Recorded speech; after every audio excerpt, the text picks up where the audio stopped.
Bonjour à tous, on se rapproche doucement au petit trot de l'Arc de Triomphe. Je dis au petit trot parce que ce vendredi, on va à Vincennes. Alors, il y a les batteries pour le Grand Prix de l'UET au niveau européen. Bon, il y a très peu de partants. Et puis, on nous sert l'un des plus mauvais quintés de l'année à Vincennes. Franchement, bon, ce sont des haches qui vont aller à la guerre ou... ils vont essayer de jouer les bûcherons avec leurs haches. En tout cas, il n'y a rien d'emballant. Et donc, je le dis depuis 2 ans maintenant, les vendredis soirs, il y a des surprises. Tout le temps, dans cette course, il y a eu des cotes de 120 contre 1 dans cette même course support du tiercé dans le passé. Toutes les années, il y a de grosses cotes. Donc, je vous préviens, il va y avoir du 40, du 60, du 80 ou du 100 contre 1 à l'arrivée. C'est du cousu humain. Tous les ingrédients sont réussis. Donc là, on trotte un peu sur des œufs. Je vous donne quand même le cheval qui, pour moi, a tous les atouts dans son jeu, à lui de les abattre. C'est le 15 Udo du Ruel qui n'est pas le gros favori de tout le monde. Moi, c'est mon gros favori parce que il m'a plu, bien plu la dernière fois en gagnant sur départ à l'Autostar à Vincennes, donc sur cet anneau ô combien sélectif qui déplaît aux chevaux qui brillent plus en province et ils sont nombreux dans ce lot. Lui vient de gagner à Paris. Monsieur vient de gagner à Paris. Et en plus, il a affolé le chrono. Donc, il ne peut pas être mieux que maintenant. Et je me dis, sur la fois de sa dernière course, c'est le meilleur du lot en ce moment. Alors, peut-être pas après, parce que le meeting va arriver, d'autres vont progresser. Mais j'ai l'impression que ce 15 est un bon favori. Et puis, le jeu de la finale, c'est le 15 qui appelle le 5, qui me semble la meilleure chance au premier poteau.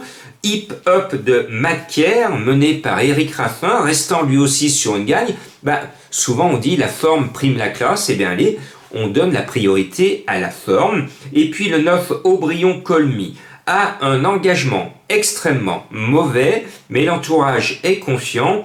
Pourquoi pas? Mais on ne peut pas dire que c'est l'engagement de sa vie, il recule de 25 mètres pour pas grand-chose.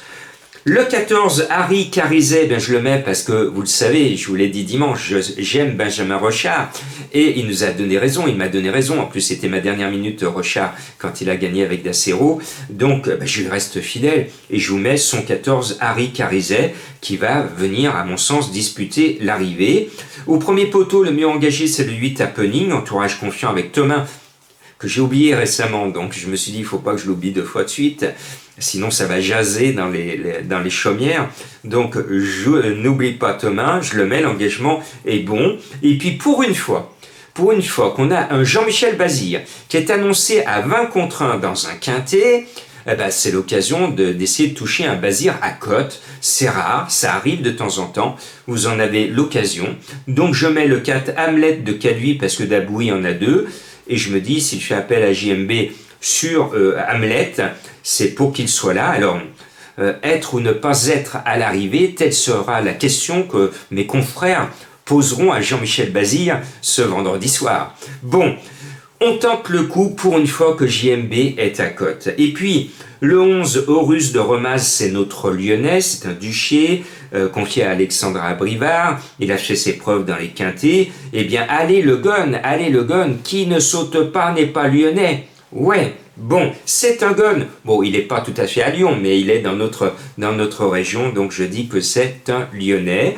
Et puis, comme c'est un Black Friday, je me suis dit, je vais aller quand même chercher une grosse cote. Je l'ai trouvé, il est en fin de liste, 3e dans les derniers de la liste de la presse, et il semblerait que, pour moi, le 2 Hold Up Nocturne peut justifier son nom.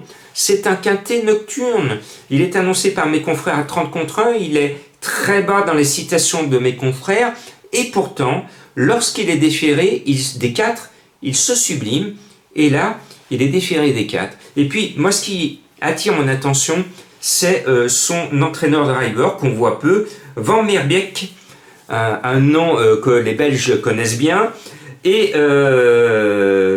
Hold Up Nocturne, je le sens bien pour son nom, et je me dis que c'est le portrait craché du cheval qui va venir corser les rapports, ce numéro 2. Il faut tenter quelque chose le vendredi soir.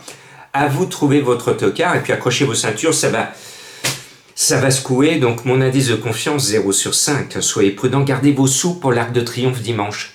Ça, c'est un bon conseil.